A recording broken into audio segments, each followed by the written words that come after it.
Santmat channel को subscribe करें, साथ ही घंटी को दबाकर ऑल नोटिफिकेशन सेलेक्ट करें।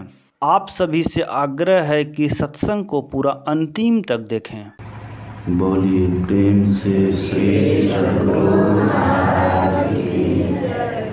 श्री सद्गुरु महाराज की जय। श्री सद्गुरु महाराज की जय। मुद मंगलमय साधु समाज, परम आदरणीय सत्संग प्रेमी महानुभावों, पूजनीय माताओं तथा भक्तिवती बहनों, आज हम लोगों ने पाठ में योग शिखोपनिषद का पाठ सुना। योग शिखोपनिषद, इस उपनिषद में भगवान शिव और ब्रह्मा जी का संवाद है। ब्रह्मा जी प्रश्न करते हैं और भगवान शंकर समाधान करते हैं। ब्रह्मा जी ने प्रश्न किया है कि प्रभु, जीव को मोक्ष कैसे मिलेगा और मोक्ष कहते हैं किसे? मोक्ष को पाने के लिए कोई कहते हैं ज्ञान चाहिए और कोई कहते हैं ध्यान चाहिए। इसमें आपका क्या कहना है? आप क्या कहते हैं? तब भगवान शंकर ने कहा कि हे ब्रह्मा जी,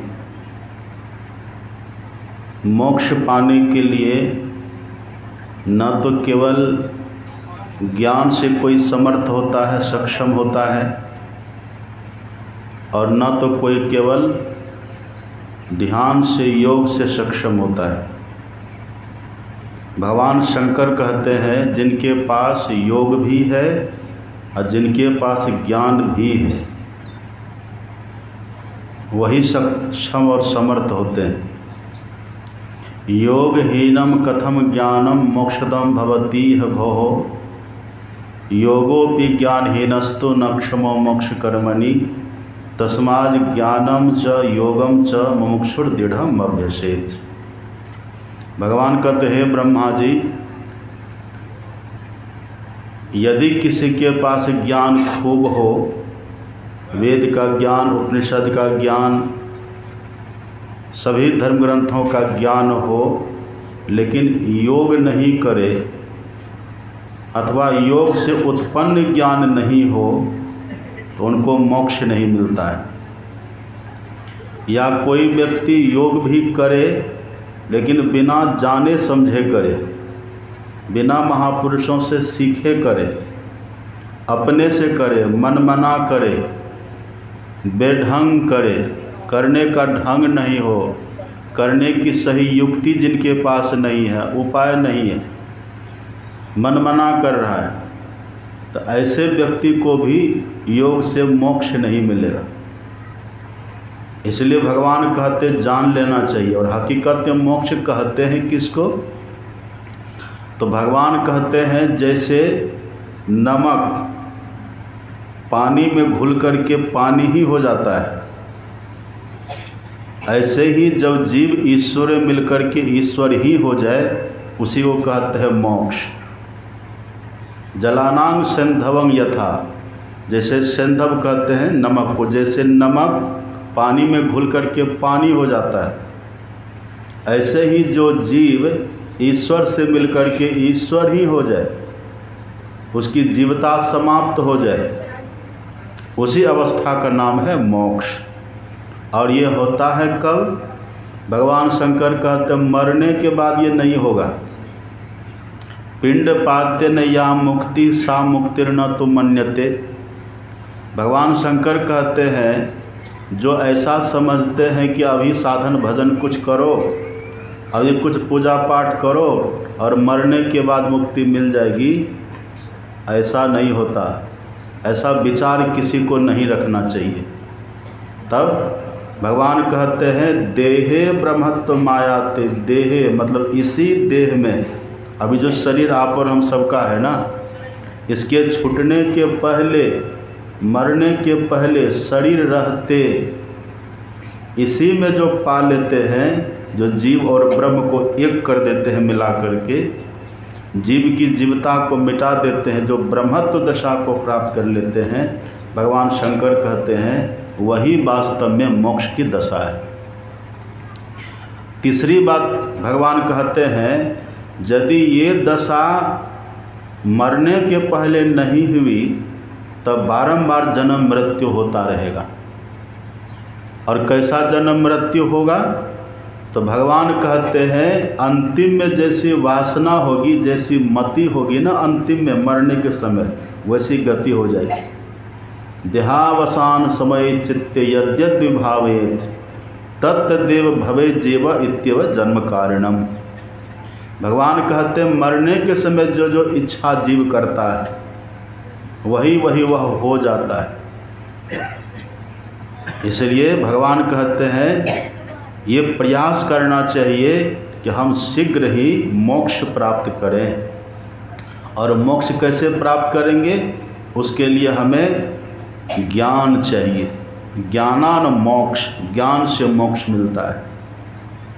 लेकिन किस ज्ञान से मोक्ष मिलता है? अभी जो सुन रहे हैं ना, इसको कहते हैं श्रवण ज्ञान।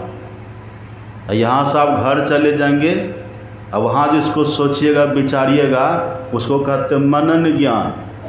न श्रवण ज्ञान से मोक्ष मिलेगा, न तो मनन ज्ञान से मोक्ष मिलेगा, और न तो बहुत पढ़ेंगे ना, अपने से गीता को पढ़िए, रामायण से पढ़िए, अपने से उपनिषद को पढ़ते रहिए, तमाम तरह के ग्रंथों को पढ़ते रहिए, और उससे जो ज्ञान आपको मिलेगा समझिए उससे मोक्ष मिलेगा, उससे भी मोक्ष नहीं मिलेगा। तब किससे मोक्ष मिलेगा? अगर मोक्ष पाना चाहते हैं तो जो मोक्ष के रास्ते पर चल रहे हैं, जो मुक्ति के रास्ते को जानते हैं, मोक्ष के रास्ते को जानते हैं, और जानते भी हैं, उस पर चलते भी हैं, प्रतिदिन चलते हैं, रोज चलते हैं, और दूसरे को बताने का सामर्थ्य भी जिनके पास है, मुक्ति मार्ग जानते और साधन करते नित्य, ऐसे जो महापुरुष हैं उनके पास जाइए और उनके पास जा कर के उनसे सीख लीजिए, उनसे सीखिए। उनसे जो ज्ञान आपको मिलेगा ना, योग का ध्यान कैसे करें हम, उनसे सीख लीजिए। लेकिन अगर नहीं सीखेंगे तब कितनों पढ़ लीजिए, पोथी पढ़ी पढ़ी जगमवा पंडित भया न कोई। पोथी पढ़ते पढ़ते मर जाएंगे लेकिन ये ज्ञान होने की संभावना नहीं है। गुरु बिनु ज्ञान न उपजय, गुरु बिनु मिले न भेव, और गुरु बिनु संशय ना मिटे, जय जय जय गुरुदेव। खुद से किताब पढ़ने के बाद संशय नहीं मिटेगा। खुद से अध्ययन करेंगे, खुद से पुस्तक को पढ़ेंगे और सोचेंगे इससे मुक्ति मिल जाएगी, मुक्ति की बात तो दूर है, संशय भी नहीं मिटेगा। होगा कि पता नहीं ये सत्य है कि ये सत्य है, ये बात ठीक लिखी है कि वो बात ठीक लिखी हुई है, आप भरमा जाएंगे।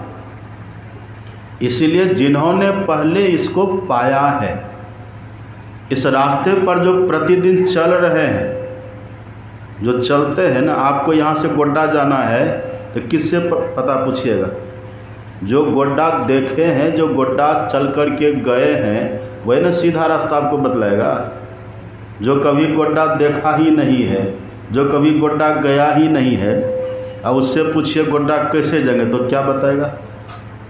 तो जो व्यक्ति पहले गोड्डा गए हुए हैं वो किधर से गए, रास्ते में कौन सा स्थान, कौन सा गांव मिलता है, वो सब बता देगा कि ऐसे जाइएगा तो वो मिलेगा, ऐसे जाइएगा तो वो मिलेगा, वहाँ वो मिलेगा, और फिर चलते चलते आप गोड्डा पहुँच जाएंगे। ऐसे ही हमारे गुरु महाराज जी कहते हैं, मुक्ति मार्ग जानते, जो मुक्ति के मार्ग को जानते हैं, जानते नहीं हैं तब साधन करते नित्य, जो साधन भी करते हैं, खुद चलते भी हैं, जो खुद चलते हैं और जानते हैं, ऐसे जो हैं उनसे जा कर के इसको सीख लीजिए, जान लीजिए। इसी को बोलते हैं दीक्षा। मतलब सीधी सी बात यह है, आप दीक्षा ले लीजिए। दीक्षा लिया हुआ साधक ही ज्ञानी होता है, उसी को बोलते हैं ज्ञानी भक्त। गुरु से जान लिए, ज्ञान हो गया, अब बहुत ज्ञान जानने की ज़रूरत नहीं है। बहुत जानिएगा तो कितना जानिएगा, अपने यहाँ इतना ग्रंथ है, पढ़ते पढ़ते जीवन बीत जाएगा, तब एक ग्रंथ का अंत होने वाला नहीं है। इसलिए बहुत पढ़े लिखे लोग भी अज्ञानी कभी काल रह जाता है, और थोड़े से पढ़े लिखे लोग भी ज्ञानी हो जाते हैं। जिनके पास गुरु का ज्ञान है, जिन्होंने गुरु से दीक्षा शिक्षा ली है, उतने ही ज्ञान को समझिए। लोग कहते कि बाबा अब याद ही नहीं रहता, हम कहते अच्छी बात तो है, याद रहेगा तो बकबक करते फिरिएगा, याद रखिएगा तो फिर दूसरे को सुनाने का मन करेगा, समय उसी में व्यर्थ चला जाएगा। बस इतना ही याद रखिए, गुरु ने जो कहा है उतने ही को याद रखिए। हमारे गुरु महाराज जी कहते, आप रोज़ स्तुति विनती में पाठ करते हैं हम लोग, हमारे गुरु महाराज जी कहते हैं, सकल भूले एके रहे, सबको भूल जाइए, जिससे मोक्ष मिलेगा बस उसी को याद रखिए, उतने याद रखिए। लेकिन ऐसा होता अभी उल्टा होता है, जो दीक्षा में गुरु बतलाते उसी को भूल जाते हैं। जो दीक्षा में बतलाते हैं ना, जो दीक्षा के समय हमको बतलाते हैं, वो क्या है? वही है योग। भगवान शंकर जो कहते हैं ना, योग हीनम कथम ज्ञानम, योग के बिना ज्ञान नहीं होता है। तो किस योग के बिना ज्ञान नहीं होता है? दीक्षा में जो गुरु बतला देते हैं वो योग की विधि बतलाते हैं। क्या सब बतलाते हैं? सबको ही जानते, जो दीक्षा लिए हैं सबको पता है। संत मत में पहले ही 3 क्रिया बतला दी जाती है, 3 प्रकार का योग पहले ही दिए जाते हैं। दूसरे मत में जाइए तो एक मंत्र बतला देगा, हो गया, इसी को जपो। किसी मत में चले जाए, किसी में 1 बतलाता है, किसी में 2 बतलाता है। लेकिन संत मत में जैसे आप दीक्षा लेंगे तो 3 क्रिया शुरू में बतला देते हैं, और तीनों में जो सफल हो जाते हैं तो चौथी क्रिया उनको बाद में बतलाते हैं। 3 क्रिया क्या सब बतलाते हैं? पहला जो बतलाते हैं मानस जप, मन मंत्र बतला देते, उस मंत्र का जप कैसे करें मन ही मन, वो बतलाते हैं। इसको कहते हैं मानस योग। योग है ये भी, जप योग कहते हैं इसको। अब फिर बतलाते हैं मानस ध्यान, मतलब भगवान का, अपने इष्ट का हम ध्यान कैसे करेंगे, वह भी बतलाते हैं। अब आजकल लोग अपने से जप भी करते हैं और अपने से ध्यान भी करते हैं, सफलता मिलेगी? नहीं मिलेगी। गुरु बिनु माला फेरता, और गुरु बिनु करता दान, और गुरु बिनु सब निष्फल गया, बुझो वेद पुराण। गुरु बिनु जप तप दान व्यर्थ व्रत, तीरथ फल नहीं दाता, और लक्ष्मी पति नहीं सिद्ध, गुरु बिनु वृथा जीव जग जाता, सब व्यर्थ चला जाएगा। इसलिए मंत्र भी जपिए तो गुरु से जान करके जपिए, ध्यान भी करिए गुरु से जान करके ध्यान करिए। यह है जप योग, और यह है मानस ध्यान, मतलब ध्यान योग, इसको बोलते हैं मानस ध्यान। और तीसरा बतलाते हैं दृष्टि योग, वो असली योग है। सुन रहे थे न पाठ में, गुरु नानक देव जी महाराज कह रहे थे, जोग न खिंथा जोग न डंडे, जोग न भस्म चढ़ाइए। जोग, ये सब जोग नहीं है। डंडा धारण करने से कोई जोगी नहीं हो जाते, गुदरी पहन लेने से कोई जोगी नहीं हो जाते, दिन भर चलते रहने से कोई जोगी नहीं हो जाते हैं, शमशान में रहने से कोई जोगी नहीं हो जाते। तब जोगी कौन होते हैं? गुरु नानक देव जी महाराज कहते हैं, एक दृष्टि करी समसरी जाने, जोगी कहिए सोई। एक दृष्टि मतलब दृष्टि। और दृष्टि किसको कहते हैं? दृष्टि कहते हैं किसको? अभी आप लोग यहाँ पर बैठे हुए हैं और हम भी बैठे हुए हैं, सबके सब इधर मेरी तरफ देख रहे हैं ना। अब मैं आप लोगों की तरफ देख रहा हूँ।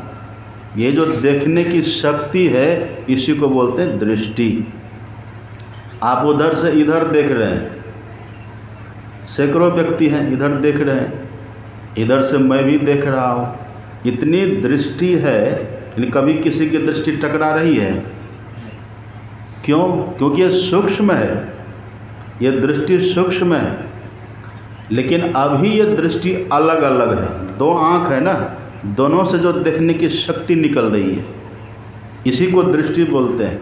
ये अभी दोनों दृष्टिधार हमारी अलग अलग है। जब तक ये दोनों दृष्टिधार अलग अलग है तब तक हम भोगी बने रहते हैं, विषयों के भोगी।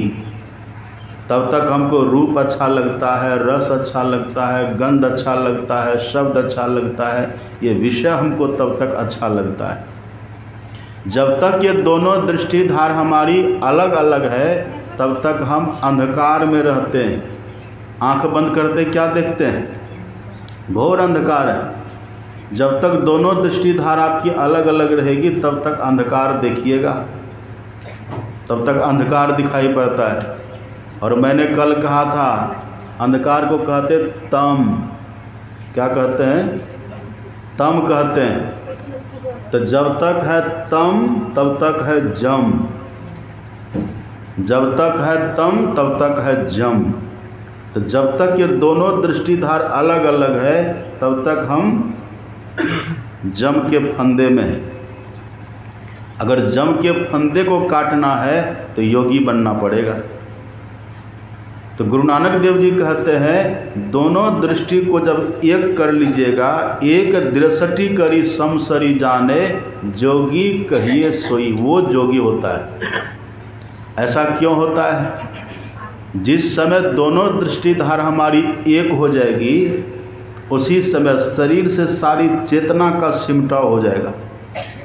इस शरीर से हम बाहर निकल जाएंगे, स्थूल से बाहर सूक्ष्म में हम चले जाएंगे। वह असली सन्यासी कहलाता है। भगवान श्री कृष्ण कहते हैं गीता में, योगी कौन कहलाते हैं?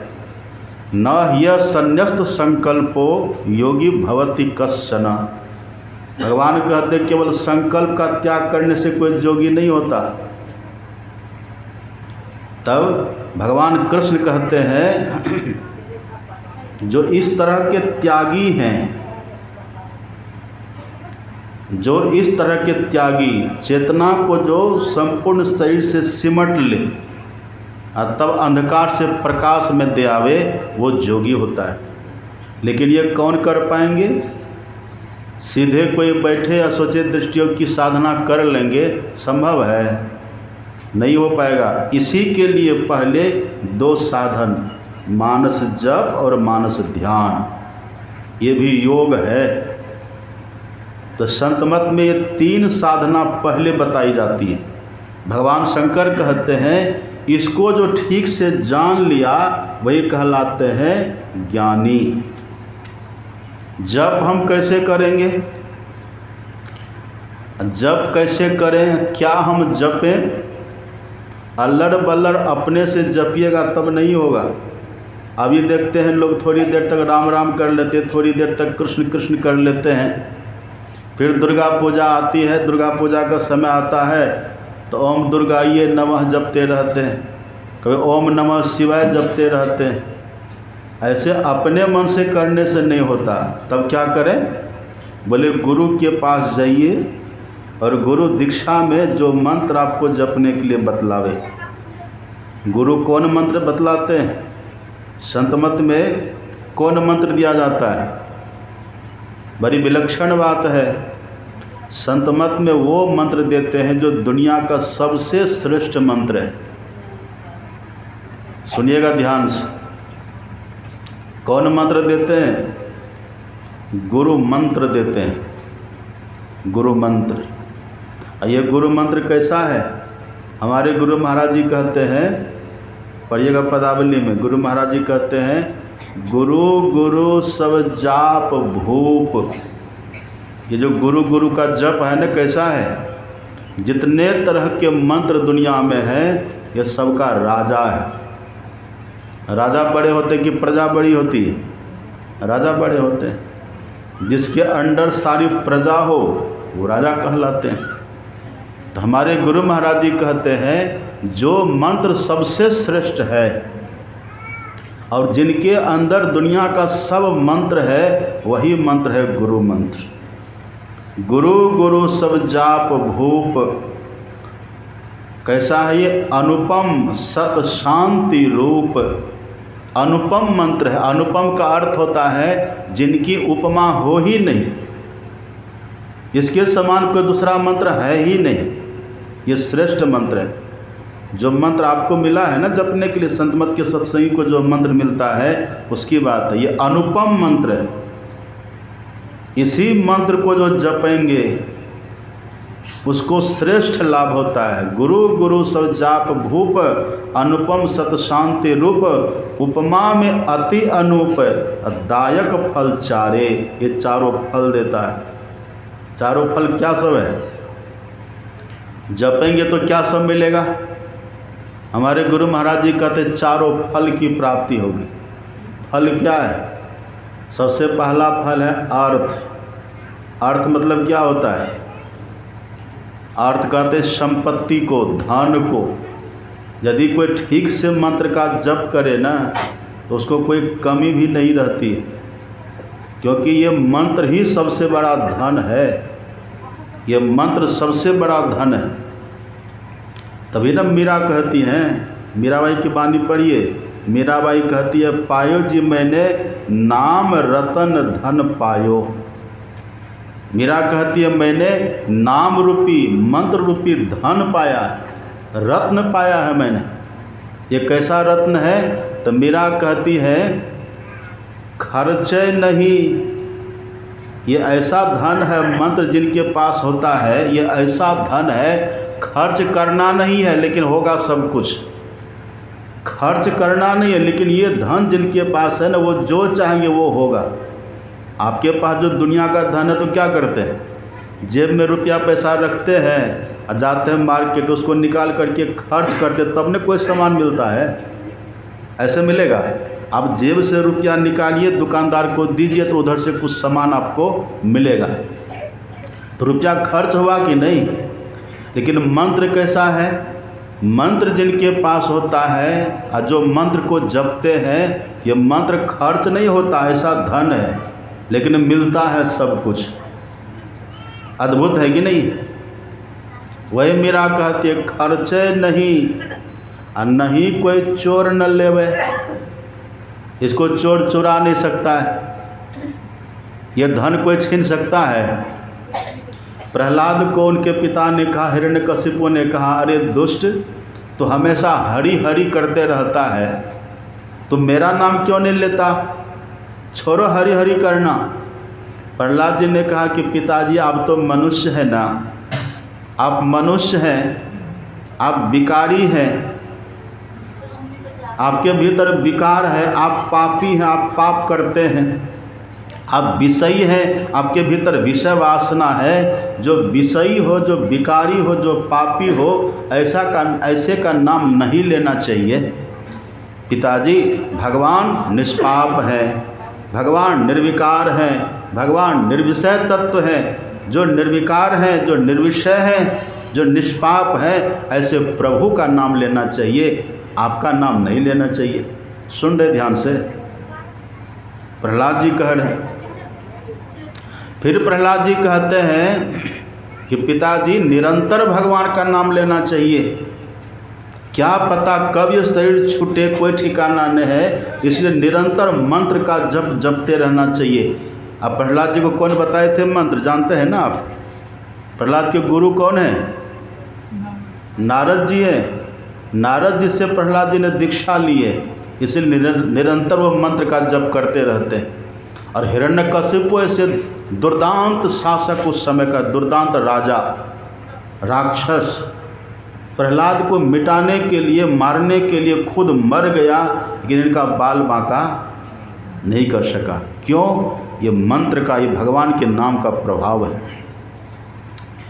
हिरण्यकशिपु ने कहा था कि देख, अगर तू मेरी बात को नहीं मानेगा, अगर तू भगवान के नाम को नहीं छोड़ेगा, अब छीन तो सकता नहीं है, भगवान का नाम वो छीन तो सकता नहीं है। वो कहता अगर तू भगवान का नाम लेने से नहीं रुकेगा, इसको नहीं छोड़ेगा, तो मैं तुम्हारी जिह्वा काट दूंगा,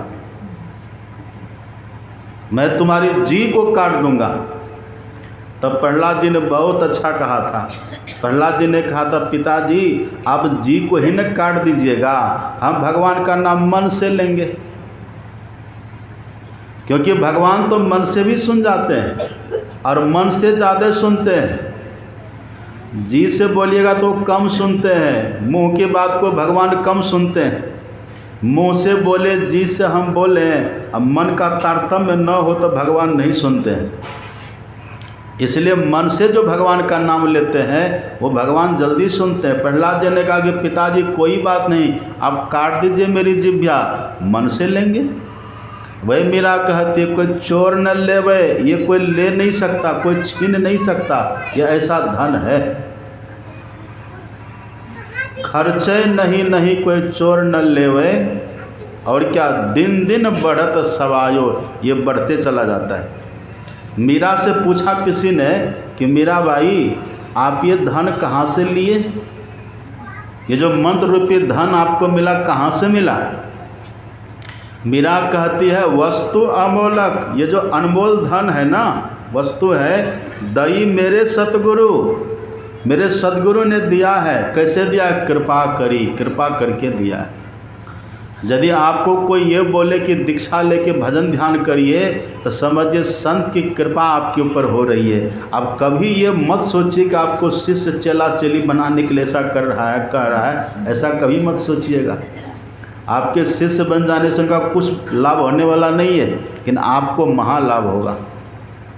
वही मीरा कहती है वस्तु अमोलक, दई मेरे सतगुरु, कृपा करी, कृपा करके दिया, अपनायो, मैंने इसको अपना लिया, मैंने अपनाया। यहाँ याद रहता है, हमारे पास आते हैं लोग, कितने बूढ़े बाबा आते, कितनी बूढ़ी माताएं आती हैं, और सब कहते हैं कि बाबा मंत्र भूल गए। कैसी बात है ये? मीरा कहते अपनायो, मैंने अपना लिया। और आप कैसे कहते भूल गए? आपको पोता का नाम याद है कि नहीं? बेटा का नाम याद है, बड़ा बड़ा नाम है, कृष्णचंद्र, रामचंद्र, शिवचंद्र, ये बड़ा बड़ा नाम आपको याद रहता है। कितने बड़े बड़े नाम याद करके रखे। गांव का नाम है, पिताजी का नाम याद है, मायके का नाम याद है, नैहर का नाम है, ससुराल का नाम याद है, सगे संबंधी सबका नाम याद है, सबका नाम याद है, और 2 अक्षर का मंत्र भूल गए। मतलब आपने अपनाया नहीं, आपने मंत्र के प्रभाव को, मंत्र की महिमा को आपने जाना नहीं। बहुत महिमावान ये मंत्र है, आपको पता होगा। सुनिए ध्यान से। एक महापुरुष अपने यहाँ हुए, उनका नाम था सनातन गोस्वामी। सुनिएगा ध्यान से, क्या नाम था? सनातन गोस्वामी नाम था। सनातन गोस्वामी रहते थे वृंदावन में, चैतन्य महाप्रभु के शिष्य थे, बड़े उच्च कोटि के महापुरुष रहते थे वहाँ। और उसी समय एक व्यक्ति था, बहुत बड़ा तपस्वी, वो भगवान शंकर की तपस्या करता था। बहुत कठोर तप करने के बाद भगवान शंकर उनको दर्शन देते हैं। उस व्यक्ति को भगवान शंकर दर्शन देते हैं। भगवान शंकर कहते हैं कि बोलो, तुमने तप किया ना मेरे लिए, देखो मैं आ गया, क्या चाहिए तुम्हें, बोलो। उस व्यक्ति ने कहा कि प्रभु मेरा सौभाग्य, आपने दर्शन दिया, कृपा करिए, मैं एक ही वस्तु चाहता हूँ। बोले बोलो क्या चाहिए।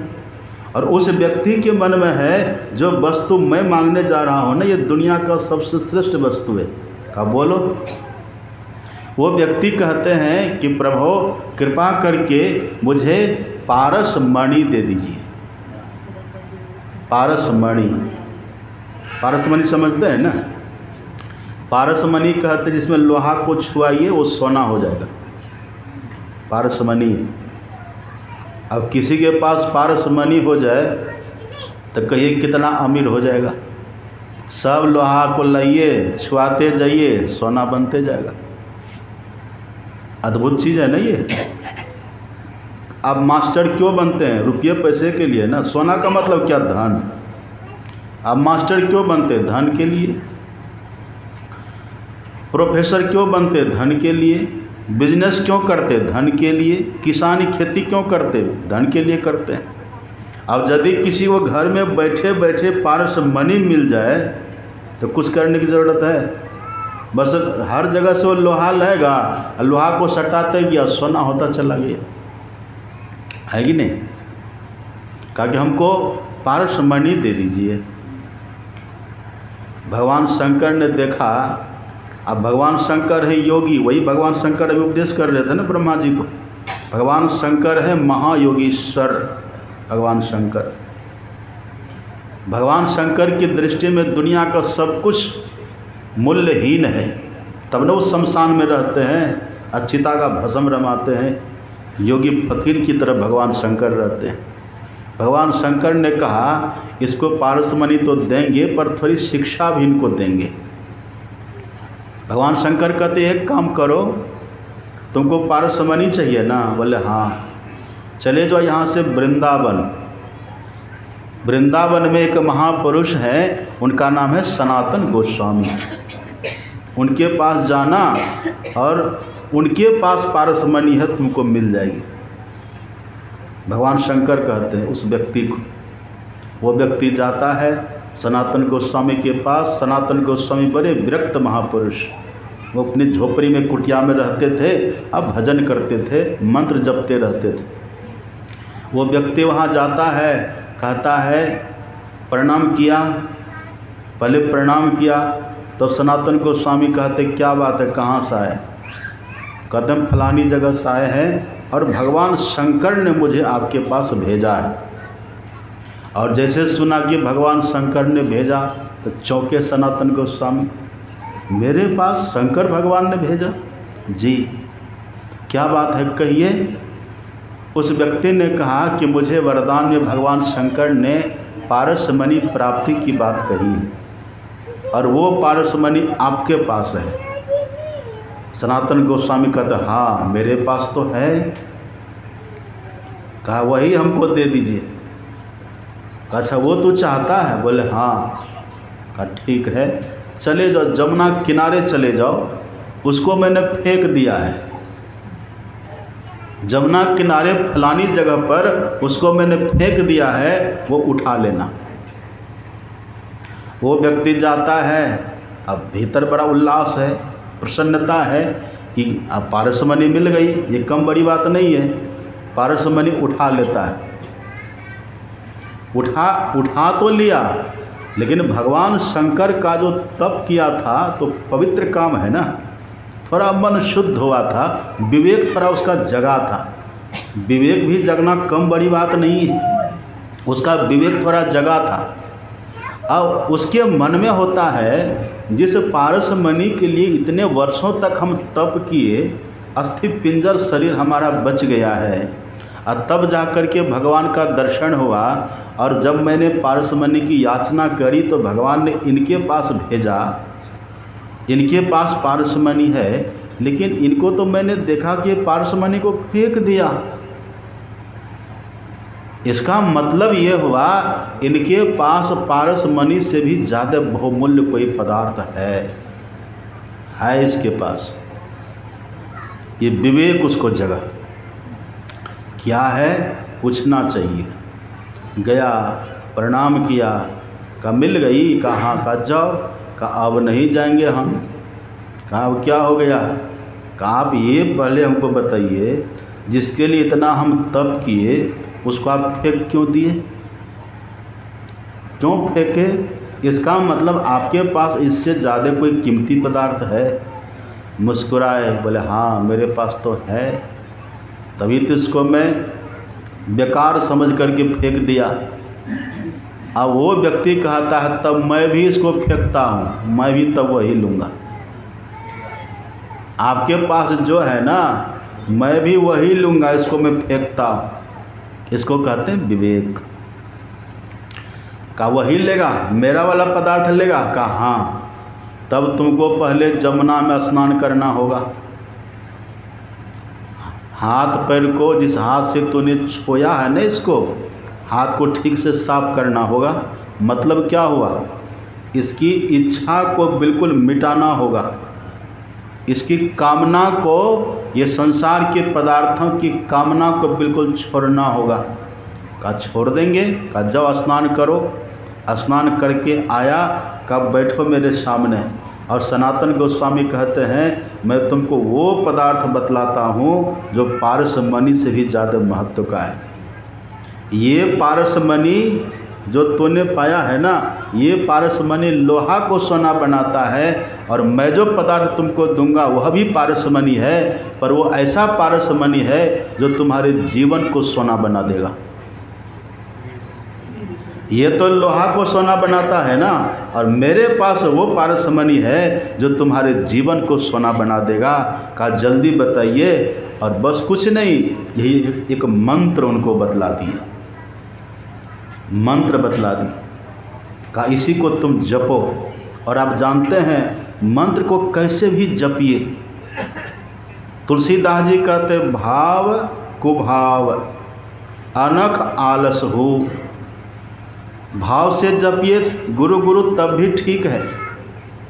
भाव नहीं रहे कभी, कुभाव से ही जपिए गुरु गुरु करिए तब भी ठीक है। और यदि भाव भी नहीं है, कुभाव भी नहीं, आप क्रोध में है ना, क्रोध में भी जपिए तब भी ठीक है। किसी भी तरह से आप मंत्र को जपिए। तुलसीदास जी कहते भाव कुभाव अनक आलस हो, नाम जपत मंगल दिशि दस हो। जो मंत्र का जप करते हैं उनके लिए दसों दिशा में मंगल ही मंगल होता है। सोना घर में रहेगा तो मंगल होगा, कहीं होगा मंगल। जैसे 1 किलो सोना घर में आया, 1 किलो तो पहले बड़ी कल्याणी में किसी घर में होगा नहीं, होगा क्या? और यदि होगा तो सड़क पर सीधा चलिएगा। मेरे घर में 1 किलो सोना, जब जिसको चाहो मिटा दो। कितना घमंड हो जाएगा कि नहीं? पहले तो होगा नहीं, और यदि हो गया तो घमंड हो जाएगा। यदि हो गया तो चुराने का भय समा जाएगा। यदि हो गया तो खोने का भय समा जाएगा। कहीं कोई ले तो नहीं लेगा, कहीं कोई देख तो नहीं लिया है। हमेशा डरे रहेंगे, सशंकित रहेंगे, भयभीत रहेंगे, डरे हुए रहेंगे। वो सोना है। लेकिन जो इस मंत्र को ठीक से, तुलसीदास जी कहते किसी तरह से आप जपिए, भाव कुभाव अनख आलसहूँ, आलस से भी जपिए आप, मंगल दिशि दसों दिशा में मंगल ही मंगल है। मान लीजिए आप रास्ते में चले जा रहे हैं, रात्रि का समय है, आपको दिखता नहीं है, और आगे रास्ते पर सांप बैठा हुआ है, और आपके जेबी में है सोना। तो क्या वो सोना आपको सांप काटने से बचा देगा? कहिए, बचाएगा? नहीं बचाएगा। लेकिन यदि मंत्र आपके पास है, तब मंत्र जप करते चले जा रहे, तब जप ही नाम, जप कर रहे हैं, जप ही नाम जन आरत भारी। फल क्या होगा? मिटहि कुसंकट। वो जो संकट है ना आगे में सांप वाला, मिटहि कुसंकट, वो सांप वाला संकट, किसी भी तरह का जो संकट है जीवन में। एक तो मैंने उदाहरण दिया है, मिटहि कुसंकट हो ही सुखारी। यदि संकट आगे में है ना, तो ये मंत्र में वो ताकत है उस संकट को खत्म कर देगा। तो मंत्र बड़ा हुआ कि सोना बड़ा हुआ? कहिए। आपके पास बहुत बैलेंस है, बैंक बैलेंस, आपने बहुत धन जमा कर लिया, बहुत सब कुछ है, लेकिन ऐसा संकट आया कि आपकी मृत्यु होने वाली है, ऐसा संकट आ जाए, तो क्या वो धन? आप जान ही नहीं रहे संकट के बारे में। लेकिन यदि आप मंत्र को जप कर रहे हैं, जप ही नाम जन आरत भारी, मिटही कुसंकट। हमारे पास लोग आते हैं, कहते कि बाबा मेरा हाथ देखिए, तो हम यद्यपि देखते नहीं, लेकिन लोग कहते ना महात्मा है तो चलो दिखाते हैं। ज़्यादा करके युवक सब, बाबा ज़रा मेरा हाथ देख दीजिए। तो हम कहते तुम्हारे हाथ में क्या है? तो देखिए ना, क्या देखेंगे? तो मेरी रेखा को देख दीजिए, मेरे जीवन में मेरी रेखा सही है कि नहीं, सुख मिलने वाला है कि नहीं, ज़रा मेरी रेखा को आप देख लीजिए। तो हम कहते देखेंगे तो क्या हो जाएगा? तो कहता जो होगा सो बता दीजिएगा। तो हम कहते बता देंगे तब क्या हो जाएगा? मान लीजिए हमने आपकी रेखा देखी और रेखा में लिखा हुआ है कि आपको संकट आने वाला है। बैठिए बाबा, बैठ जाइए।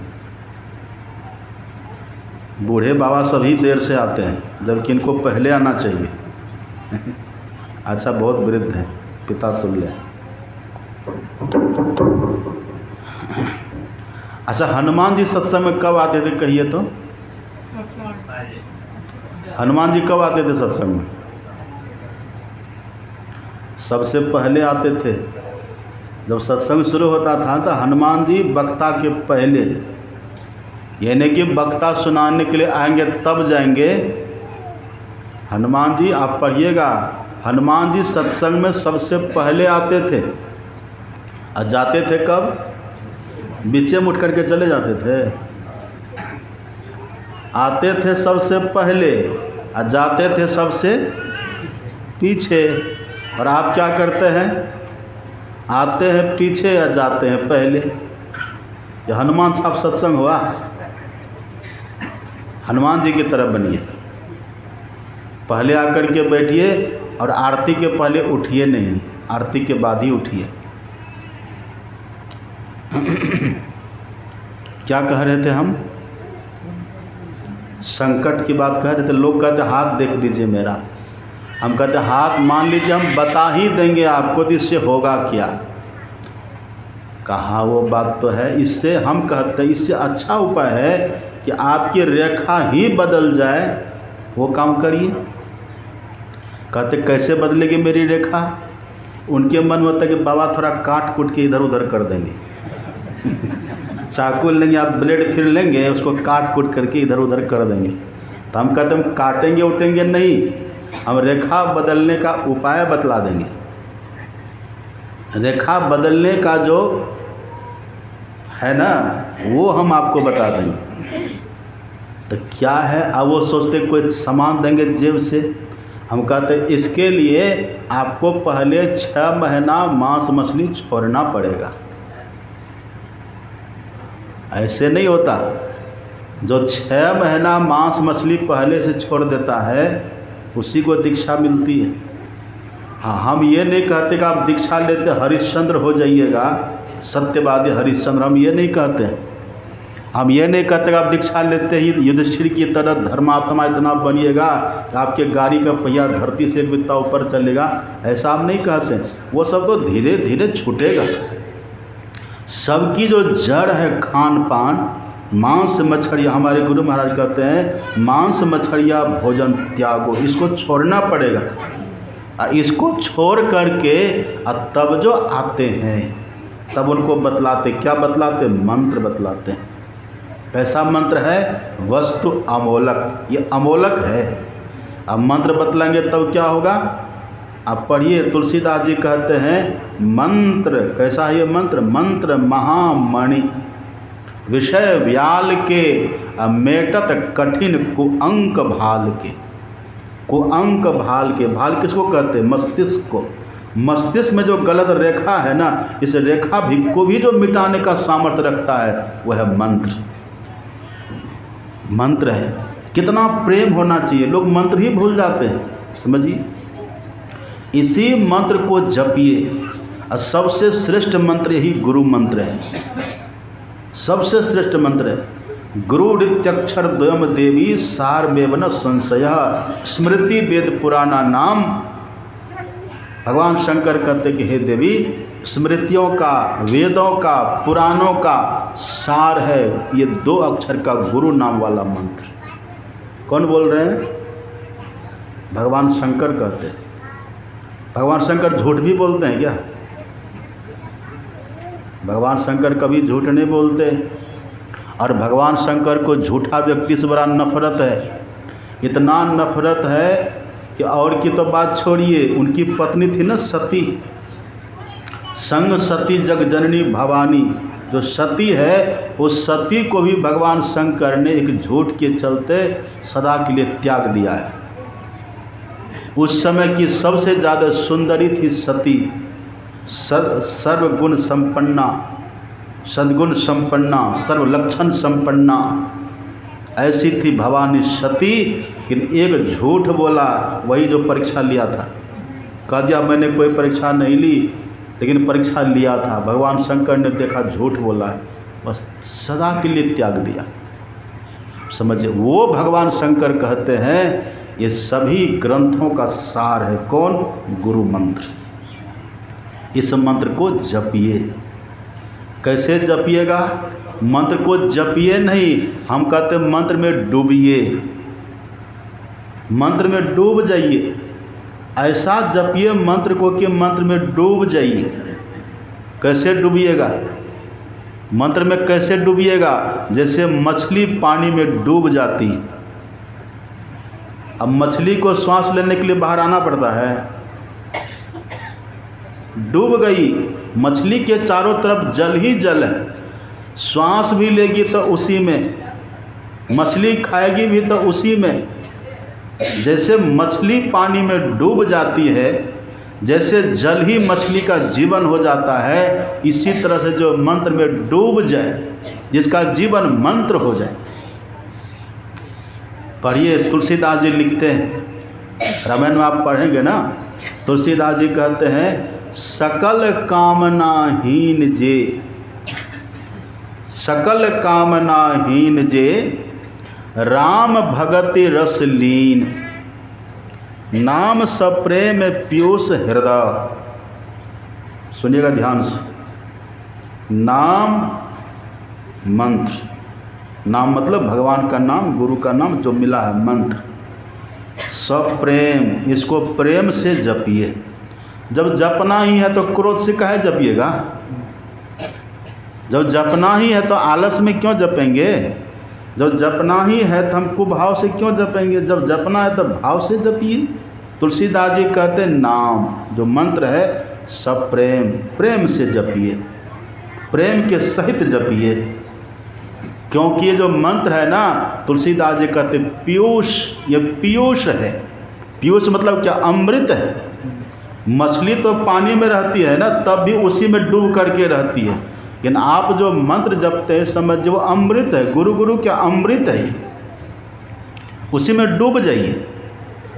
कैसे? तुलसीदास जी कहते हैं नाम सप्रेम पीयूष हृदय, तिनहों किए मन मीन। मन मीन, मन को बनाइए मीन। मीन किसको कहते हैं? मीन कहते हैं मछली को। तुलसीदास जी कहते हैं मन को मछली बना दीजिए। अब मछली कहाँ रहती है? पानी में। तो आपको पानी में नहीं रहना, आपको अमृत में रहना है। अमृत में क्या है? तो नाम मंत्र, उसमें डूब जाइए। अब कब डूबिएगा? मछली कब डूबती है पानी में? जब बाहर को बिल्कुल छोड़ देती है तब डूबती है। ऐसे हम मंत्र में कब डूबेंगे? जब बाहर के सभी ख्याल को छोड़ देंगे तब डूबेंगे। वही कहते हैं तिनहों किए मन मीन, मछली की तरह डूब जाइए। इतना जपिए मन ही मन, इतना जपिए, इतना गुरु गुरु करिए कि मन रूपी मछली आपका मंत्र में डूब जाए। एकदम लो, उसी में नहा ले, मंत्र स्नान कर ले। गंगा स्नान तो खूब करते हैं कि नहीं? गंगा स्नान से पाप नहीं मिटता है सबके सब, लेकिन मंत्र स्नान करने से माता मीराबाई कहती हैं राम नाम रट लीजे प्राणी, कोटिक पाप कटे रे। पाप कटेगा, मिटेगा। आपको गंगा स्नान करने की ज़रूरत नहीं, जहाँ है वही बड़ी कल्याणी में यहीं रह के मंत्र स्नान करिए, रोज करिए। कैसे? डुबकी लगाइए, डूबिए उसमें। इसी को कबीर साहब कहते हैं, सुनिएगा ध्यान से, नाम जपत स्थिर भया। मंत्र जप करते करते बिल्कुल स्थिर हो जाइए, एकाग्र शांत हो जाइए। जप करते करते बिल्कुल शांत हो गए, मन स्थिर हो गया, मन मंत्र में लग गया। नाम जपत स्थिर भया और ज्ञान कथत भया लीन। का मतलब क्या? ज्ञान की बात कर रहे हैं तभी मन वहीं लीन है। कहाँ? मंत्र में। ऐसा अभ्यास जब हो जाए, मुंह से बोल रहे हैं और मन में गुरु गुरु चल रहा है, ये ज्ञान कथत, मुंह से ज्ञान की बातें कर रहे हैं और मन वहाँ लीन है मंत्र में। ऐसी क्षमता आ जानी चाहिए, ऐसी क्षमता। जब ऐसी क्षमता आएगी ना, तब अंतिम में लाभ होगा। अभी क्या है, अभी तो बैठे हैं जब करने के लिए, एक मच्छर काटा कि चौंक करके उड़ जाते हैं। मच्छर की सूंड देखे हैं? मच्छर की सूंड कभी देखे? हाथी की सूंड तो सब देखते हैं, हाथी की सूंड तो बड़ी होती है। अब मच्छर की सूंड देखे?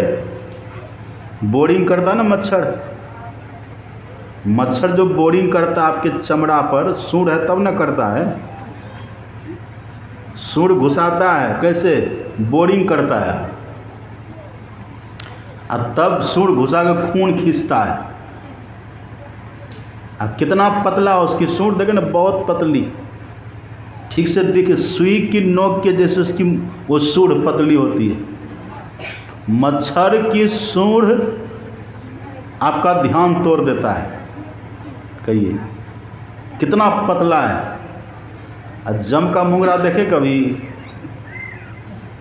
जमराज का, आप कल्पना करिए, कहाँ मच्छर की सूंड और कहाँ जम का मुंगरा। जम का मुंगरा ऐसा है कि बड़े बड़े की हड्डी तोड़ देता है। मुंगरी न मारी के प्राण निकासत, मुंगरी मारता है। अब देखिए जो मरने लगते हैं ना बूढ़े बूढ़ी, तो पैखाना करता, पेशाब करता। क्यों करता है? वो तलब कैसे लग गई? मार लगती है। मार को आप और हम देखते नहीं, पर उस पर मुंगरा चलता है। जब आप मच्छर की सूंड की नोक की चोट सह करके मंत्र को छोड़ देते, सह नहीं पाते हैं, तो समझे जो जम का मुंगरा लगेगा तब तो कैसा होगा। इतना अभ्यास बना ले हम लोग कि मच्छर लटका रहे लेकिन मंत्र नहीं छूटे, तो जम के मुंगरा को भी बर्दाश्त कर पाएंगे। और बड़ा अद्भुत है, जिनको मंत्र ठीक से जप होने लग जाएगा तो उनको न तो मच्छर की सूंड का पता चलेगा और न तो जम के मुंगरा का पता चलेगा। ये ताकत है मंत्र में। वहाँ किए कर तो माई बाप, किए कर तो भाई, और किए कर तो घर के त्रिया, कोई नहीं बचाएगा। न पत्नी बचाएगी, न भाई बचाएगा, न बहन बचाएगी, न माता पिता, कोई नहीं बचाएंगे। यदि मंत्र आपके पास है तो मंत्र ही बचाएगा, कोई नहीं बचाएगा। मंत्र बचा लेता है। इसलिए कैसे जपिए? तो वही कबीर साहब कहते हैं, नाम जपत स्थिर भया। स्थिर होकर के, ये नहीं कि बस बैठे या तुरंत उठ करके चल दिए। स्थिर होकर थोड़ी देर रहिए, जपिए, और जब जप करेंगे तो आप और ज़्यादा स्थिर हो जाइएगा। ये मंत्र का प्रभाव है। नाम जपत स्थिर भया, ज्ञान कथत भया लीन। ज्ञान का कथन हो रहा है तभी मन वही है। कहाँ? मन है मंत्र में, वाणी है मुंह में, चल रहा है। ऐसा अभ्यास हमारा हो जाए। ये कैसे होगा? कबीर साहब कहते हैं, सुरत शब्द एक भया, जल ही होएगा मीन। ये मछली जैसे जल में रह करके, अब बाहर से आप देखिए तो मछली दिखती है, जल में समा गई है। ऐसे ही मन हमारा मंत्र में समा जाए। मनो मध्य स्थितो मंत्रो मंत्र मध्य स्थितम मनः मनो मंत्र समायोगो जप इत्यभिधीयते। ये भगवान शंकर कहते हैं मन में मंत्र घुस जाए, अब मंत्र में मन घुस जाए, मन मंत्र एक हो जाए, ऐसा यदि हो जाएगा ना तो मंत्र सिद्ध हो जाएगा।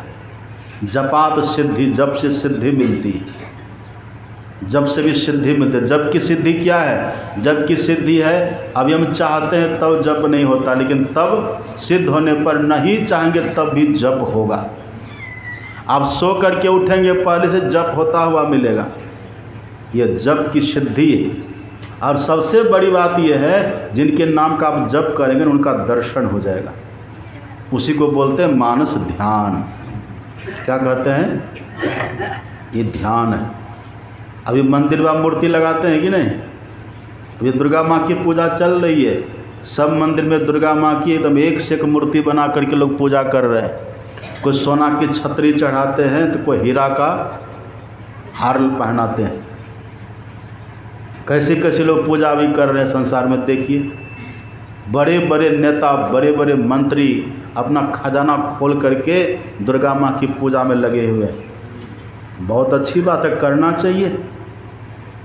लेकिन ये पूजा तो 9 दिन की है, 10 दिन की है, और उसके बाद क्या करिएगा? फिर वही चलेगा 80 चुटकी 90 ताल, तब देखो खैनी का हाल। फिर वही चलेगा, फिर वही चलेगा। संडे हो कि मंडे निथी खाओ अंडे। फिर वही चलेगा रामा रामा हरे हरे अब बकरी मुर्गी घड़े घड़े। फिर ये शुरू हो जाएगा। और आजकल तो लोग विभाग कर दिया। लोग कहते हैं यह है वैष्णवी दुर्गा और वह है शाक्टी दुर्गा। कैसा आदमी है? दुर्गा को भी लोग मांसाहारी बना दिया। माँ दुर्गा जो वैष्णव, जो माँ दुर्गा जगदम्बा है, जो जगत की अम्बा है, क्या वो मुर्गा बकरी की माँ नहीं है?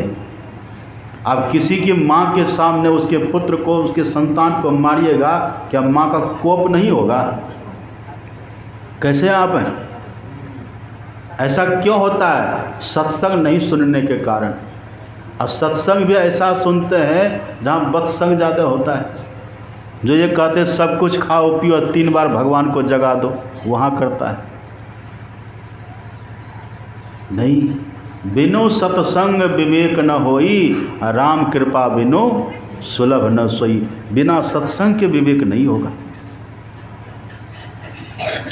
मूर्ति स्थापित करना मंदिर में बहुत उत्तम बात है। हम लोग भी घर में गुरु महाराज का चित्र लगाते हैं, बहुत उत्तम बात है, लगाना चाहिए। लेकिन घर में मूर्ति लगाना, मंदिर में मूर्ति लगाना, भगवान को स्थापित करना, ये ठीक है, लेकिन ये बिल्कुल करेक्ट, बिल्कुल ठीक नहीं है। ये बिल्कुल ठीक नहीं है। बिल्कुल ठीक क्या है?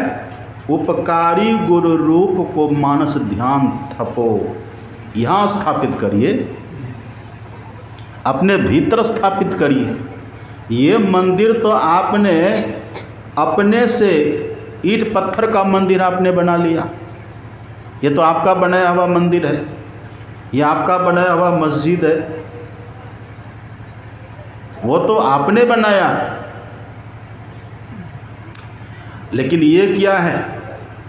ये कुदरती कावा है, ये ईश्वर कृत मंदिर है, ये भगवान का बनाया हुआ मंदिर है। वो नकली है और ये असली है। कभी आपने सोचा? नकली मंदिर मस्जिदों में जय सद अफसोस है, कुदरती मस्जिद का साकिन कष्ट उठाने के लिए। वो मंदिर एक प्रतीक है। उस मंदिर में जैसे आप मूर्ति की स्थापना करते हैं, उसी तरह से स्थापना अपने शरीर रूपी मंदिर में करिए। आप कहेंगे कि बाबा कहाँ करेंगे? तो क्या मंदिर में सब जगह मूर्तियाँ लगाते हैं? एक स्थान उसका नियुक्त होता है, निश्चित होता है, उस स्थान पर आप मूर्ति लगा देते हैं। इसी तरह से शरीर हमारा है, इसमें कहाँ पर लगाइएगा? मूर्ति की स्थापना कहाँ करेंगे? हमारे गुरु महाराज कहते हैं मानस ध्यान थपो, मानस पटल पर स्थापित करना है, ख्याल में स्थापित करना, मानस पटल पर स्थापित करना है। एक संत कहते हैं निहारो यारो गुरु मूर्ति की ओर। ये देखिए, यह है मानस ध्यान। क्या है? यह भी योग है, जप भी योग। अगर आप जप ठीक से करेंगे ना, तो जप करते करते जैसे मन स्थिर होगा, वैसे आपके भीतर से ब्रह्म ज्ञान प्रकट होगा। और वो ज्ञान आपको प्रकट होगा जो ज्ञान किताब उताब में कहीं नहीं मिलेगा आपको। है सब ज्ञान है, पर आपको लगेगा अरे ये ज्ञान तो हम पहले से जानते हैं। जो यह पुस्तक में लिखा है ज्ञान, ये तो हम पहले से जान रहे हैं। वो आपको कैसे मिला? मंत्र की शक्ति से मिला। जैसे मंत्र सिद्ध होगा, मन स्थिर होगा, जब करते करते बस ज्ञान भीतर से प्रकट होता है। वही ज्ञान अज्ञान को हरता है। वो ज्ञान कैसा है? निर्मल ज्ञान है। वो विवेक कैसा होगा? निर्मल विवेक, विमल विवेक है वो, निर्मल ज्ञान होगा। निर्मल ज्ञान का मतलब उस ज्ञान के होने से विकार नहीं होता है, उस ज्ञान के होने से विषय की पकड़ कम हो जाती है, उस ज्ञान के होने से पाप में रुचि नहीं रहती है, विषय में रुचि खत्म हो जाती है। इसलिए उसको निर्मल ज्ञान बोलते हैं। फिर कोई दुर्गुण दोष हमारे भीतर नहीं रहता है। ये इसी तरह से जब हम इष्ट का ध्यान करते हैं, अपने भीतर निहारो यारो गुरु मूर्ति की ओर। निहारिए, देखिए बढ़िया से, ठीक से देखिए। कैसे देखिए? ख्याल से देखिए, याद करके देखिए, आंख बंद करके बस निहारते रहिए, देखते रहिए। ये इसका खुलासा होता है दीक्षा में, ऐसे खुलासा नहीं होता। ठीक ठीक दीक्षा में बतलाते हैं, कैसे दिखाई पड़ते हैं गुरु महाराज, वहाँ दीक्षा में बतलाते हैं। जब आप देखेंगे ना, एक बार यदि भीतर में दर्शन किन्हीं को हो जाए, भीतर में एक बार किसी को दर्शन भीतर में होने लगे, ठीक ठीक वो देख ले, निहारने लग जाए अपने इष्ट के रूप को, इसका फल क्या है? गुरु की मूर्ति हृदय बसाए। अगर बस गया, फल क्या होगा? जो इच्छे सोई फल पाए। जो मन में कल्पना करिएगा, कामना करिएगा, वो हो जाएगा। वहाँ गलत कल्पना आपको होगी ही नहीं, क्योंकि अब आप पहले पवित्र हुए, पहले शुद्ध हुए, तब आपको दर्शन हुआ। अशुद्धि खत्म, गंदगी खत्म। अब न गलत चिंतन है, न गलत कामना है। अब हमेशा शुभ संकल्प करेंगे, शुभ चाहेंगे, वो सब पूरा होगा। कितनी बड़ी बात है ये, सुनिएगा ध्यान से।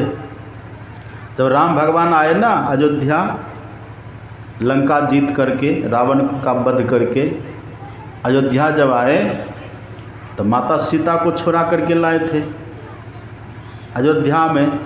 तो एक दिन माता सीता बैठी थी और सामने हनुमान जी थोड़ी दूर में उधर अपना बैठे थे। अचानक माता सीता की नज़र जाती है हनुमान पर। अकेले में माता सीता हैं, मन ही मन सोचने लगी, यही हनुमान है जिसने मेरी खबर लगाई थी, भगवान को खबर पहुंचाई थी। इसने मेरा पता लगा करके और भगवान को मेरी सूचना दी थी, यही हनुमान है। और जब मेरे प्रभु इनकी सूचना पा करके लंका गए, रावण का वध किए, रावण के वध की भी सूचना इन्होंने ही दी थी। और जब मुझे प्रभु से मिलना था तो लेने के लिए भी मुझे यही आए थे। माता सीता हनुमान जी को देख देख करके उनके उपकार को याद कर रही है। इतना उपकार इन्होंने किया, मेरा पता लगा दिया, प्रभु को मेरे पास तक ले गए, रावण का वध करवा दिए, फिर मेरी खबर लिए, फिर मुझे लेकर के प्रभु के पास गए। कितना उपकार इन्होंने किया है। नहीं रहा गया, माता कहते हनुमान इधर आइए। दौड़ करके आते हैं, माता आदेश। आदेश कुछ नहीं, अब तो बिना आदेश का सब कुछ करते हैं।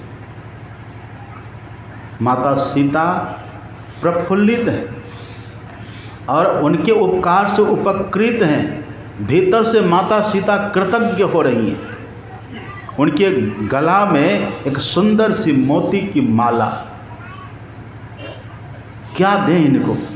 कृतज्ञ, आप जब किसी के प्रति कृतज्ञ होइएगा ना, होता क्या दे दें, क्या इनको दे दे, होता है ना मन में, क्या दें। प्रफुल्लित होकर के, गदगद होकर के, रोमांचित होकर के माता सीता अपने गले से मोती का हार उतारती हैं और हनुमान जी को पहना देती, पहन लो। हनुमान जी को पहनाती हैं। हनुमान जी प्रणाम करते हैं। उधर से सुग्रीव देख रहा था, ईर्ष्या हो गई सुग्रीव को, है इनको दे दिया। अंगद ने देखा, ईर्ष्या हो गई, इनको दे दिया। हनुमान जी वही माता सीता को प्रणाम किए, अब माला को गला से निकाल लिए। मोती की माला, कीमती मोती, माला को निकाल लिए, एक एक दाना को लेकर इसे फोड़ने लगे और सुग्रीव हंसने लगे। सुग्रीव कहते अब माता सीता को पता चलेगा किसको माला दे दी, ये मूर्ख को दे दी। देना था तो मुझे देती, मैं राजा था, ये मेरा मंत्री है हनुमान, कहाँ मैं कहाँ, ये इसको दे दिया। अब हनुमान जी क्या करते, वो मोती के माला को, मोती को लेते हैं, उसको फोड़ फोड़ करके देखते हैं, फेंक देते हैं। अब माता सीता भी समझ रही है, वो भी माता सीता अंतर्यामी भगवती है ना, मुस्कुरा रही हैं। हनुमान इसको फोड़ फोड़ के बड़े गौर से निहारते, देखते हैं, फेंकते हैं। और सुग्रीव मुस्कुरा रहा है कि मूर्ख को दे दिए माला। आखिर सुग्रीव को नहीं रहा गया, तब कहा था कि माता जी इसको दे दिए, ये देखिए क्या कर रहा है। माता सीता कहता हाँ देख रही हूँ क्या कर रहा है, देखिए फेंक रहा है, बर्बाद कर रहा है। हाँ पता नहीं क्यों फेंक रहा है, जब सब कुछ जान रही हैं माता सीता, सब कुछ पता है, पूछो क्यों ऐसा कर रहा है। हे हनुमान क्यों इसको फोड़ के फेंक रहा है। तो हनुमान कहते हैं ये माला है तो बहुत अच्छी, बहुत कीमती है, बेश कीमती ये माला है, लेकिन मैं देख रहा हूँ इसके भीतर में मेरे प्रभु हैं कि नहीं। मोती है पर जिसमें श्री राम न हो, जो न राम के वो न मेरे काम के, कैसा भाव रहा होगा। सब माला को फेंक दिए, नहीं लिए। माला की बात तब छोड़िए, माला की बात छोड़ दीजिए। हनुमान जी को भगवान श्री राम ने विभीषण को लंका दे दिए और सुग्रीव को किष्किंधा दे दिए, हनुमान को कुछ नहीं दिए। भगवान हनुमान ने कभी कुछ मांगा भी नहीं, भगवान कुछ दिए भी नहीं। एक दिन भगवान से नहीं रहा गया, भगवान पूछते हैं कि हनुमान तुमको कोई कष्ट भी है, सुनिएगा ध्यान से, कोई कष्ट भी तुमको है।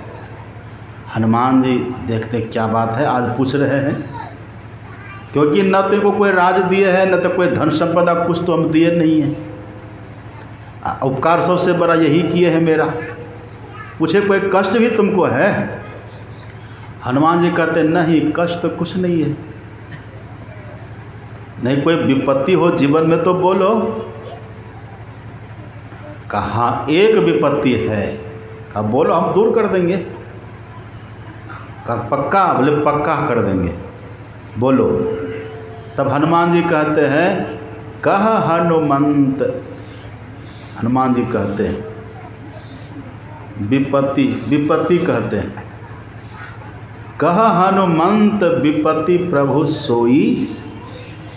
हे प्रभु मेरे लिए विपत्ति क्या है। हनुमान जी कहते जब तब सुमिरन भजन न हुई, जिस समय मुझसे आपका सुमिरन नहीं होता है, वो समय मेरे लिए सबसे बड़ी विपत्ति का समय है। वो समय मेरे जीवन में न आवे, वही विपत्ति है। उस विपत्ति को टाल दीजिए आप, और मुझे कुछ नहीं चाहिए। देख रहे कैसी भावना है। उसी का फल भगवान ने कहा, एव मस्तु, जाओ। तुम्हारा मन कभी मंत्र को छोड़ेगा नहीं, राम को छोड़ेगा नहीं। इसलिए हनुमान कहीं भी आप देखिए उनकी मूर्ति राम राम आपको दिखेगा। मंत्र को कैसे पकड़ते हैं साधक। अब वहाँ जो सब मोती की माला को तोड़ के फेंके थे, किसी ने कहा रे मूर्ख, तुझे इस माला को तोड़ के फेंक दिया, इसमें मूर्ति भगवान की, इसमें कहीं मूर्ति भगवान रहेंगे इसमें। कहा जो न राम के वो न मेरे काम के। कहा तू जो देह धारण करके है इसमें है क्या, तब तो तुमको मर जाना चाहिए, नहीं है तो। कहा है तब न मैं जीवित हूँ। अगर राम न होते इस तन में तो तन को मैं धारण करता ही नहीं। सोई पावन सोई सुभग शरीरा, जो तनु पाए भजई रघुवीरा। वही शरीर सुंदर है, पवित्र है, जिसमें भगवान का नाम जपा जाए, जिसमें भगवान का वास हो, जो मंदिर की तरह हो जाए। और आप जानते हैं का दिखाओ तो कहाँ है, हनुमान जी छाती फाड़ के दिखा दी। ये तो एक प्रतीक है, जो भी एक प्रतीक है ये, लेकिन यहाँ थोड़े न होता, एक प्रतीक दिखा दिया। अब तुलसीदास जी लिख दिए, बंदों पवन कुमार प्रणवो पवन कुमार, खलवन पावक ज्ञान घना, जासो हृदय आगार, बस ही राम सर चाँप धरे। बसते जैसे हनुमान जी अपने हृदय में बसा लिए हैं, ऐसे आप और हम सबको बसाना होगा। ये असली पूजा है, गुरु महाराज को बसाना होगा। अब किनके भीतर बसेंगे गुरु महाराज? जो हमेशा चलते फिरते उठते बैठते खाते पीते गुरु महाराज की याद में रहेंगे, मंत्र जप करते रहेंगे, उनकी याद करते रहेंगे, स्मरण करते रहेंगे उनका। उन्हीं को जब बैठ करके ध्यान करेंगे तब भीतर दर्शन भी मिलेगा, झांकी मिलेगी भीतर, दर्शन करिएगा भीतर। अब भीतर का जो दर्शन है ना, वो दर्शन से होगा क्या? हमारे गुरु महाराज जी कहते अमीय रूप गही, ये अमृत स्वरूप रूप है। सुने थे ना पाठ में, अमीय मूरी मैं चूरन चारो, सकन समन सकल भवरुज परिवारो, सुकृत शंभुतन विमल विभूति, मंजुल मंगल मोद प्रसूति। वो शंभुतन सुकृत है, अमृत मिश्रित है, वो दर्शन आप वहाँ करेंगे, आनंद आएगा। जैसे दर्शन हमारे गुरु महाराज कहते हैं अमीय रूप गही, अमीय रूप गही मन सुख पावत, मन में बहुत सुख मिलेगा। अमीय रूप गही मन सुख पावत, बहुत सुख मिलेगा, इतना सुख मिलेगा आप तृप्त हो जाएंगे। खाना खाकर कोई तृप्त होता है क्या? यहाँ बड़ी कल्याणी में लोग हमको खिलाते बहुत हैं, कुछ हैं यहाँ पर बनाने वाले, बाबा क्या बनाएं? हम कहते 1 गुना तो 5 गुना बनाते, अब फिर खिला करके पूछते कैसा लगा, हम कहते तृप्त हो गए। अब फिर 2 घंटा होता, फिर हम कहते भूख लग गई। तो ये तृप्ति थोड़ी देर के लिए है, ये असली तृप्ति नहीं है।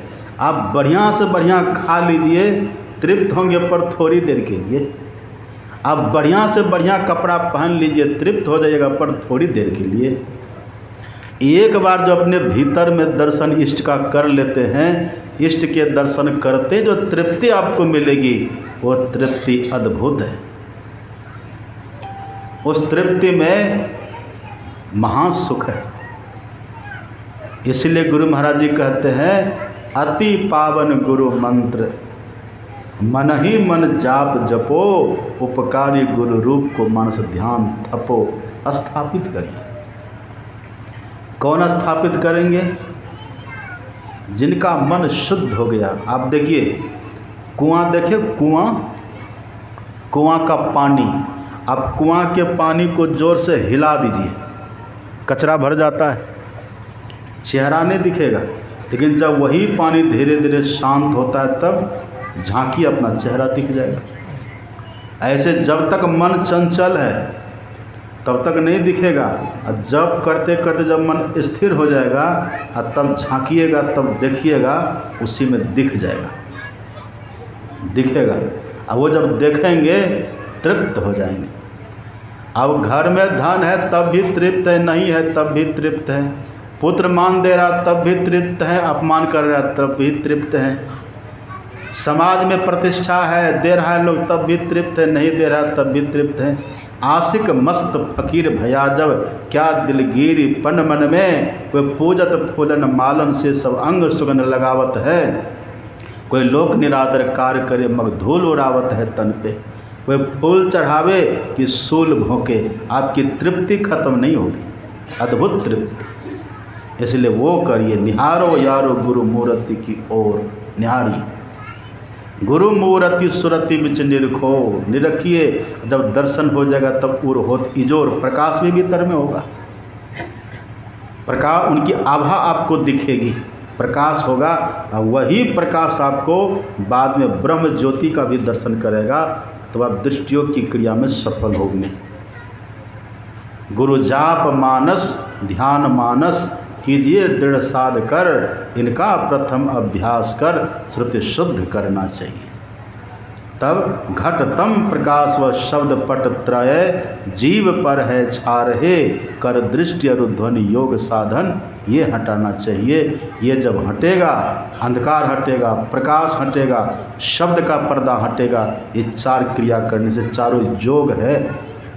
जप करिए, ध्यान करिए, दृष्टियोग करिए, नादानुसंधान करिए, ये चारों क्रिया करेंगे आपको मोक्ष मिल जाएगा। वही भगवान शंकर कहते हैं, ये ज्ञान जिसके पास है और योग जिसके पास है उसी को मोक्ष की प्राप्ति होती है।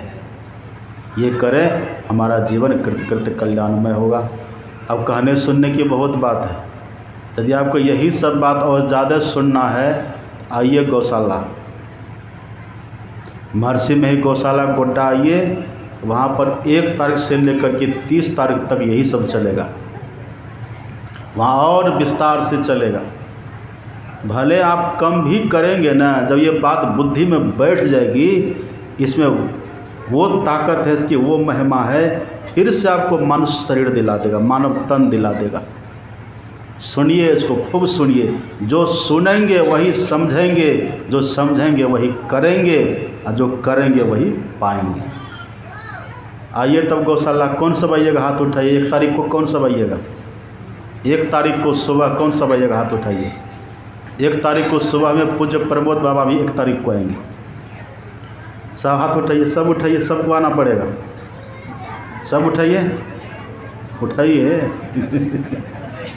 1 तारीख को सबको आना। भोज भंडारा वहीं चलेगा। हम यहीं से चावल भी खरीद कर लेकर के जाएंगे वहाँ। ये बड़ी कल्याणी में बोले कि चावल हमको चाहिए, तो लोग बोले कि ठीक है, तो खरीदेंगे, हम फ्री नहीं लेंगे, पैसा दे के खरीद के तब ले जाएंगे, और फिर आप ही लोग को खिलाएंगे भी। आइए वहाँ सुनिएगा। अपनी गौशाला है, और आपको पता है ना, गुरु महाराज जी के नाम पर पहली गौशाला खुली है, स्वतंत्र गौशाला गोड्डा में आपकी गौशाला है, और जगह पर आश्रम से कनेक्ट है। ये स्वतंत्र गौशाला है, महर्षि में ही गौशाला। वहाँ आइए और खूब बढ़िया से, यही 30 दिन तक चलेगा। उसमें 1-2 पूज्य प्रमोद बाबा आ रहे हैं, उनका सत्संग सब आकर के सुनिए, बड़ा लाभ होगा। 1 तारीख को भोरे सब आइएगा, एकदम भिनसरे चलिए, साइकिल लेके, जो साइकिल वाले हैं पैदल चलिए, मोटरसाइकिल से, अथवा बस तो चलती है, ऑटो, उससे आइए, सब सुनिएगा। अब अंतिम सत्संग बचा है शाम वाला, आज शाम में सुन लीजिए। आज 1 से 2 ध्यान रखिएगा शाम वाला, और 2 से सत्संग शुरू कर देना है। 4 बजे तक ख़त्म करेंगे, क्योंकि हमको जाना है जमनी पहाड़।